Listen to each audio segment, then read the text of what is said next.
عبادت ہوتی ہے، اللہ کا ذکر ہوتے ہیں۔ صحابی اتنا خوش ہوئے کہ میں نے ایک غلط عمل کیا، اللہ کے رسول نہ مجھے ڈانٹا نہ مارا، بڑے پیارے انداز میں نصیحت کی، اور صحابہ سے کہا کہ ایک ڈول پانی کا اس جگہ پر بہا دو۔ کچھ صحابہ نے حضور کو دیکھا کہ مسلسل روزے رکھ رہے ہیں، انہوں نے روزے رکھنا شروع کر دیے، کمزور ہو گئے۔ اب آپ کو پتہ چلا، آپ نے ان کو بلا کر کچھ نہیں کہا، خطبہ دیا مسجد نبوی میں، کہا دیکھو کچھ لوگ ایسے ہوتے ہیں وہ ایک بندے کو دیکھ کر اس جیسا کام کرنا شروع کر دیتے ہیں، اپنا نام نہیں لیا، ایک بندے کو دیکھ کر اس جیسا کام کرنا شروع کر دیتے ہیں، حالانکہ وہ بندہ ان لوگوں سے مختلف بھی ہو سکتا ہے۔ اس لیے تم اپنی اپنی حیثیت کے لحاظ سے عمل کیا کرو، نہ اپنا نام لیا کہ میں بہت عبادت کرتا ہوں، نہ ان کا نام لیا کہ تم جو نفلی عبادت میں غلو کر رہے ہو، یہ مت کیا کرو۔ ایک عورت کا بچہ گم ہو گیا، وہ پریشان پورے قافلے میں یہاں وہاں تلاش کر رہی ہے بچے کو، جب بچہ مل گیا اٹھایا، گود میں لیا، دودھ پلانا شروع کر دیا۔ اب اس واقعے کو اللہ تعالیٰ نے تربیت، اللہ کے رسول نے تربیت کا ذریعہ بناتے ہیں۔ پوچھا یہ جو عورت جس کا بچہ گم ہو گیا تھا اور ملنے کے بعد بچے سے محبت کا اظہار کر رہی ہے، کیا یہ عورت اپنے بچے کو آگ میں ڈالے گی؟ صحابہ نے عرض کی یا رسول اللہ نہیں، ایسا نہیں ہو سکتا۔ فرمایا کہ اللہ تعالیٰ بھی اپنی مخلوق سے جو محبت کرتے ہیں وہ اس عورت کی محبت سے زیادہ ہے، اللہ بھی نہیں چاہتے کہ تمہیں آگ میں ڈالیں، لیکن اللہ تعالیٰ نے یہ اور یہ اور یہ کام کرنے کا کہا ہے تاکہ تم جنت کو حاصل کر سکو۔ ایک نوجوان آیا، اور ظاہر ہر طرح کے لوگ ہوتے ہیں معاشرے میں، وہ آیا کہنے لگا یا رسول اللہ میں اسلام قبول کرنا چاہتا ہوں، میرے اندر ایک برائی ہے، میں زنا کرتا ہوں، میں چاہتا ہوں آپ نا مجھے زنا کی اجازت دے دیجئے، میں باقی اسلام بھی لے آؤں گا، سارے کام کروں گا۔ کوئی اور ہوتا کہنے لگا میاں مسجد سے باہر نکل جاؤ۔ آپ نے ساتھ بٹھایا اس شخص کو اور بالکل لاجیکل انداز میں آپ نے آرگومنٹ دیے۔ آپ نے کہا اچھا یہ بتاؤ، اگر کوئی تمہاری بہن سے زنا کرے اجازت دو گی، تمہاری بیٹی سے زنا کرے، تمہاری بیوی سے کرے، سر میں تو جاؤں، تم کیوں کرتی، تم بھی چھوڑ دو۔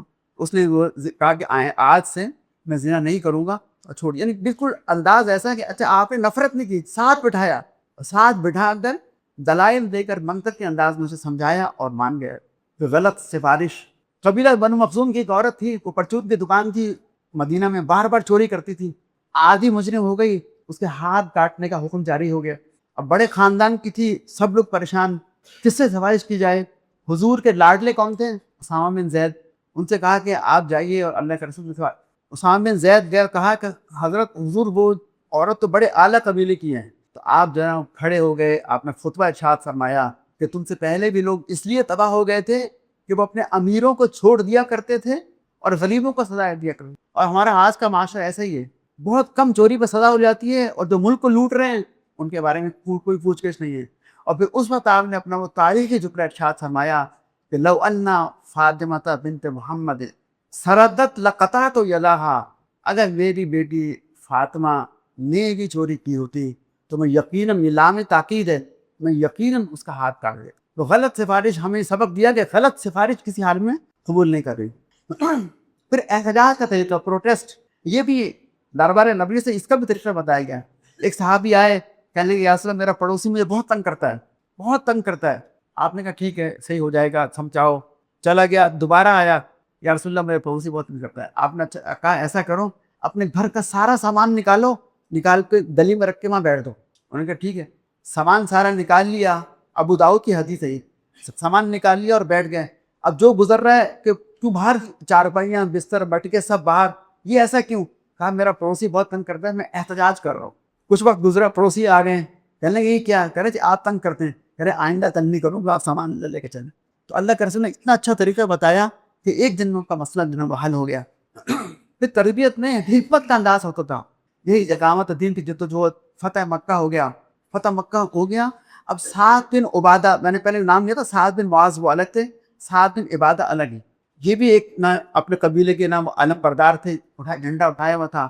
مسلمانوں کو بہت تنگ کیا گیا تھا مکہ میں، لڑائیاں مدینہ میں بہت ہوئی تھی، بہت غصہ تھا۔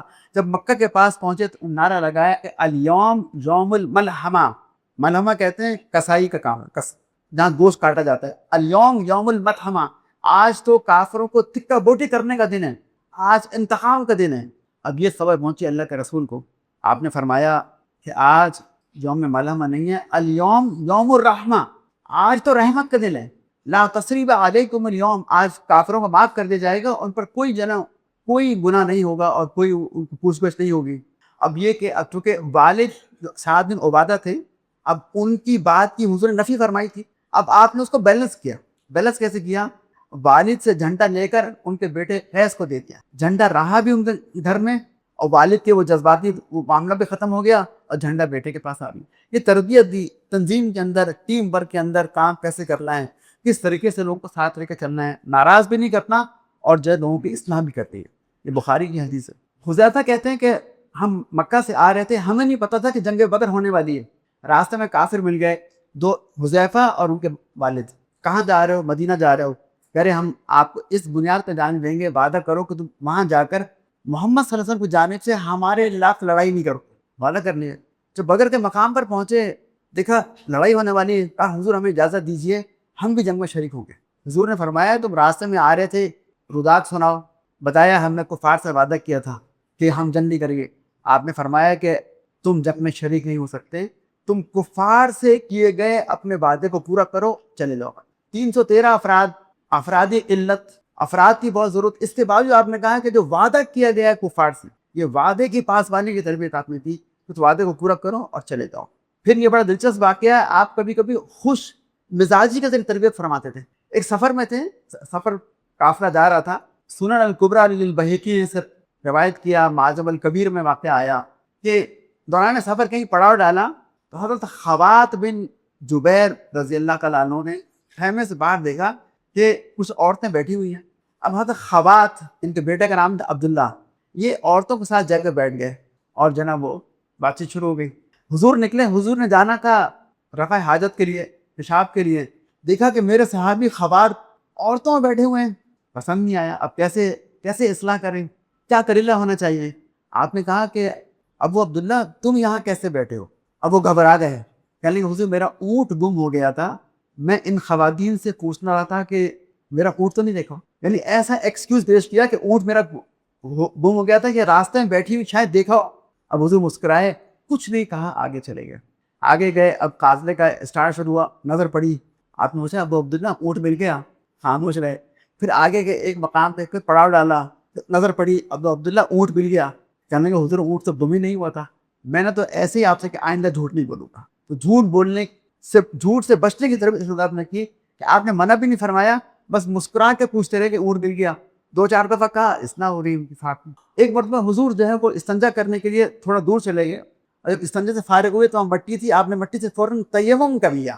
واپس آئے گا، صحابہ دیکھ رہے تھے، وہ تو ہر عمل کو دیکھتے تھے تاکہ ہم بھی اتباع کریں. پوچھا یا رسول اللہ یہ آپ نے استنجا کیا، فوراً تیمم کر لیا، حالانکہ قریب یا پانی تھا، آپ آدھے وضو کر لیتے.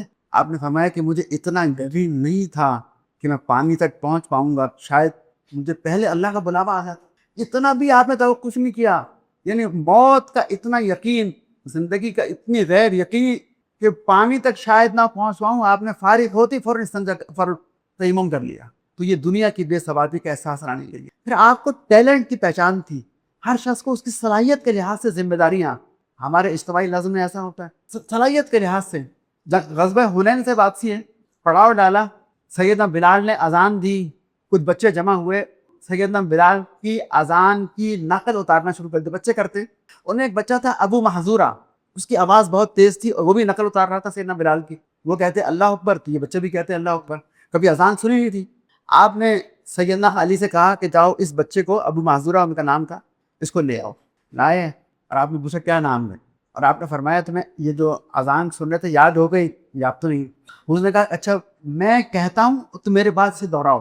حضور نے اذان کہی، ابو محذورہ چھوٹے بچے تھے، 9-10 سال کے ہوں گے، انہیں اذان سنائی، وہ دہراتے گئے، اور پھر بھی سینے پر ہاتھ پھیرا، پیشانی پہ ہاتھ پھیرا، دعا کی اور کہا کہ میں تمہیں آج سے خانہ کعبہ کا مؤذن مقرر کرتا ہوں، تم مکہ چلے جاؤ. بچے کو ڈانٹا نہیں، کیوں نقل اتار رہے ہو. ٹیلنٹ کو پہچانا، اس کو جو ہے گروم کیا اور بھیج دیا. روایات میں آتا ہے کہ 300 سال تک ابو محذورہ کا خاندان بیت اللہ کا مؤذن رہا. 300 سال تک یہ بچوں کی اصلاح. پھر آپ جنگ بدر میں جا رہے تھے تو ایک اونٹ پر 3 سوار تھے، ایک سوار ہوتا 2 پیدل چلتے، پھر دوسرا سوار ہوتا 2 پیدل، تیسرا. تو آپ کے ساتھ کون تھا؟ ایک سیدنا علی تھے اور ایک اور صحابی تھے. اب سیدنا علی اور دوسرے صحابی کی خواہش کے حضور پیدل نہ چلیں، حضور مستقل بیٹھے اور ہم پیدل چلیں گے. اب اللہ کے رسول نے جب اس بات کا اظہار کیا تو حضور نے کہا کہ نہیں، ہم باری باری بیٹھیں گے، جو میرا حق ہے میں ادا کروں گا. جو تمہارا حق ہے تم ادا کرو گے. پھر فرمایا کہ دیکھو میں تم سے کمزور نہیں ہوں اور دیکھو مجھے بھی نیکیوں کی ضرورت ہے جس طرح تمہیں ضرورت. اب اللہ کے رسول بخشائے لیکن تربیت کے لیے اور قیامت تک کے لیے سبق یہ چھوڑا جب آپ 3 کام کر رہے ہیں تو اپنا حق، اپنا کام، اپنی ذمہ داری پوری کرو. اگر باقی 2 لوگ کہہ رہے ہیں تب بھی اپنا جو تمہارا حصہ ہے اسے جو ہے نا ادا کرو. ایک مرتبہ آپ نے مشہور خطاب فرمایا صلی اللہ علیہ وسلم، کہا کہ کون ہے جو مجھے ایک بات کی ضمانت دیں میں اسے جنت کی بشارت دیتا ہوں. حضرت صوبان کھڑے ہو گئے، کہا کہ آقا میں ضمانت دیتا ہوں، آپ بتائیے کیا بات ہے. حضور نے فرمایا دیکھو کبھی کسی کے سامنے ہاتھ مت پھیلانا، سوال نہ کر. کیونکہ ٹھیک ہے حضور میں آئندہ کبھی ہاتھ نہیں پھیلاؤں. ایک اور صحابی آئے مدد کے لیے اور پوچھا کہ میری مدد دیجیے، درخواست کی. آپ نے کہا تمہارے گھر میں کیا ہے؟ بتائیے. گھر میں ایک پیالہ ہے، پیالہ لے آئے. آپ نے بولی لگائی کہ کون خریدے گا؟ ایک صحابی نے کہا نہیں 1 درم، دوسرے نے کہا، آپ نے کہا نہیں کوئی اور، دوسرے نے کہا 2 درم. آپ نے 2 درم میں پیالہ خریدا. کہا کہ 1 درم کا اناج خرید کر گھر والوں کو کھانا دے دو، 1 درم کا کڑاہڑا لے کر آؤ. تو کڑاہڑا لے کر آئے. آپ نے اپنے دست مبارک سے اس میں جو ہے نا وہ فٹ کیا لکڑی کا. کہا کہ اب جنگل میں جاؤ اور 2 ہفتے تک میرے پاس نہیں آنا. 2 ہفتے بعد آئے اور آ کر کہا یا رسول اللہ میرے پاس 10 درم جمع ہونے ہیں. انویسٹ کتنا کیا؟ 1 درم. 2 ہفتے بعد یہاں آپ نے کیا کیا؟ ہمارے آج کل کی زبان میں کیا ہوتا ہے، ہم کہتے ہیں کہ کسی کو نا مچھلی نہ کھلاؤ، مچھلی پکڑنا سکھاؤ. تو یہاں حضور نے مچھلی پکڑنا سکھائی اور وہ صاحب جو ہے نا خود کفیل ہو گئے. پھر نرم بات کرنے کی تربیت.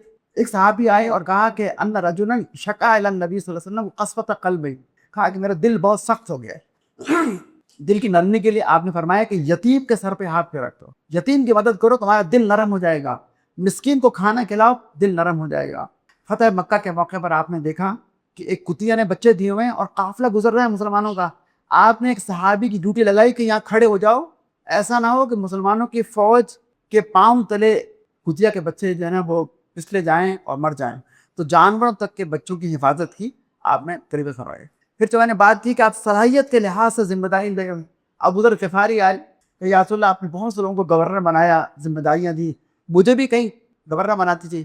آپ نے کیا فرمایا؟ آپ نے کہا ابو ذر تم کمزور آدمی ہو اور یہ ذمہ داریاں بہت مشکل ہیں، یہ تمہارے بس کی بات نہیں. لیکن ایک دفعہ آپ نے اعلان کیا کہ مجھے ایسے شخص کی ضرورت ہے جو تبلیغ بھی کر سکے، تقریر بھی کر سکے اور جہاد میں تلوار بھی چلا سکے اور تبلیغ.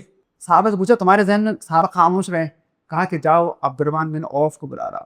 وہ آئے، آپ نے خود اپنے ہاتھ سے امامہ باندھا اور کہا کہ جاؤ پہلے وہاں جا کے تبلیغ کرنا اور پھر تلوار چلانا. وہ آپ کو پہچان تھی کہ عبد الرحمن عوف میں تبلیغ کی صلاحیت بھی ہے اور تلوار کی بھی. خالد سیف اللہ، خالد کو آپ نے تلوار عطا کی اور کہا کہ سیف بن سیف اللہ کر دیا. تو آپ کو پہچان تھی ٹیلنٹ کی، اس کے لحاظ سے آپ نے ذمہ داریاں دی. مدینہ میں اللہ کے رسول نے الگ بازار بنایا ہوا تھا. اس بازار میں جو نا آپ گاہے بگائے چکا لگاتے، لوگوں کو مسائل بتاتے، اسلامی تجارت کے اصول سکھاتے. گندم کا ڈھیر تھا، آپ نے ڈھیر کے اندر ہاتھ ڈالا، نیچے گیلی گندم تھی، اوپر خشک تھی. آپ نے پوچھا یہ کیا؟ صحابی نے کہا حضور بارش ہو گئی تھی، میں نے گیلی نیچے کر دی اور سوٹی اوپر آ گئے، اگر گیلی اوپر ہوگی کو خریدے گا نہیں. آپ نے کیا فرمایا؟ من غش فلیس منا، جس نے دھوکہ دیا، ملاوٹ کی، وہ ہم میں سے. تو یہ بھی ایک انداز تربیت ہے لوگوں کو روکنے کے لیے. حکیم بن حزام وہ حضور کے پاس آئے جنگ حنین کے بعد، کہا کچھ مدد کیجیے مال غنیمت سے. آپ نے 100 اونٹ دے دیے. حکیم بن حزام سیدنا خدیجہ کے بھانجے تھے. پھر آئے، آپ کو پھر 100 اونٹ دے دیے. پھر آئے، پھر آپ نے 300 اونٹ دے دیے. تیسری بار 300 اونٹ دینے کے بعد آپ نے فرمایا کہ حکیم، جو شخص سخاوت کے ارادے سے، لوگوں میں تقسیم کرنے کے ارادے سے مال حاصل کرتا ہے، اللہ تعالیٰ اس میں برکت ڈال دیتے ہیں. جو لالچ سے مال حاصل کرتا ہے اس کی بھوک کبھی ختم نہیں ہوتی. حکیم کہتے ہیں کہ اس کے بعد زندگی میں نے کبھی جو ہے نا وہ کسی سے سوال نہیں کیا، کسی سے مال نہیں کیا.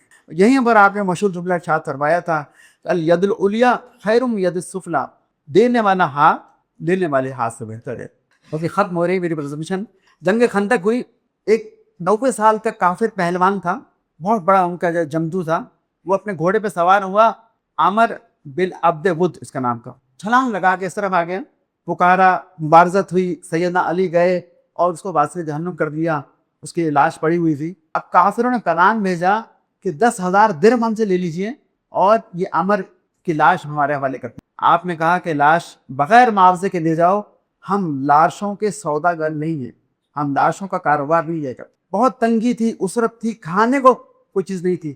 اس کے باوجود آپ نے فرمایا کہ ہم لاشیں بیچا نہیں کرتے. پھر اطاعت نظم کی تربیت, نظم کی اطاعت. عبداللہ بن رباح بہت مشہور صحابی, شاعر بھی, شاعر رسول دربار کے شاعر بھی تھے. انہیں آپ نے کہا کہ یہ چند صحابی اپنے ساتھ لو اور ایک سریے کے لیے روانہ ہو جاؤ, چھوٹی مسلح تبلیغی مشن, اور جمعے کے دن صبح نکلنا. انہوں نے کہا ٹھیک ہے. جمعے کے دن آ گیا, لوگ نکل گئے. آپ نے جمعے کی نماز پڑھائی, اور نماز دیکھا کہ عبداللہ بن رباح بیٹھے ہوئے ہیں. نماز کے بعد آپ نے طلب فرمایا, عبداللہ میں نے تم سے کہا تھا کہ تم صبح نماز نکل جانا مدینے سے. اس نے کہا حضور میرے پاس تیز رفتار سواری ہے, میں نے سوچا کہ قافلہ چلا جائے, میں نماز مسجد نبی میں اللہ کے رسول کے پیچھے ادا کروں گا. کتنی بابرکت, کتنی جناب خوش نصیبی کی بات. اس کے بعد میں گھوڑے کو ایڑ لگاؤں گا, پہنچ جاؤں گا. آپ نے کیا فرمایا؟ آپ نے فرمایا کہ اگر اب تم مدینے کی ساری دولت بھی اللہ کے راستے میں تقسیم کر دو تو تم ان لوگوں کے مرتبے کو نہیں پہنچ سکتے جو میرے حکم کے مطابق جمعے کے دن صبح مدینے سے نکل گئے. اطاعت نظم قیامت تک کے لیے آپ نے اطاعت نظم کہ اتنی اہمیت ہے, امیر کی بات کو فالو کرنے کی اتنی زیادہ اہمیت ہے. ترمذی کی حدیث ہے. پھر یہ کہ عشق رسول کے باوجود عمل کی ترغیب. صحابہ وضو کا پانی نیچے گرنے نہیں دیتے, آپ وضو فرماتے اپنے ہاتھوں میں لیتے اور جب چہرے میں من لیتے. پوچھا کہ آپ ایسا کیوں کرتے ہیں؟ صحابہ نے اس کی ہمیں آپ سے محبت ہے. اب اس کے بعد آپ نے یہ نہیں کہا کہ اچھا ٹھیک ہے جنت گران پہ, آپ نے کہا اچھا پھر 3 کام مت کرنا. اس موقع کو بھی آپ نے تربیت کے لیے استعمال کیا. 3 کام مت کرنا, عشق رسول کا اظہار کر رہے ہیں. سچ بولو, 3 کام کرو. سچ بولو, خیانت نہ کرو, اور پڑوسی کا خیال. تو یہ وہ انداز تربیت تھا اللہ کے رسول کا کہ آپ نے اپنے اس انتہائی نرم ہمدردانہ انداز تربیت کے ذریعے ایک اجڑ گنوار اور جاہل قوم کو اس قابل بنا دیا, اخلاق کی معیار پر پہنچایا, وہ دنیا کے امام بن گئے. دعا ہے کہ اللہ تعالیٰ ہمیں بھی حضور کے اس ورثے سے کچھ حصہ پانے کی توفیق عطا فرمائے. وآخر دعوانا الحمد للہ رب العالمین والصلاۃ والسلام علی رسول.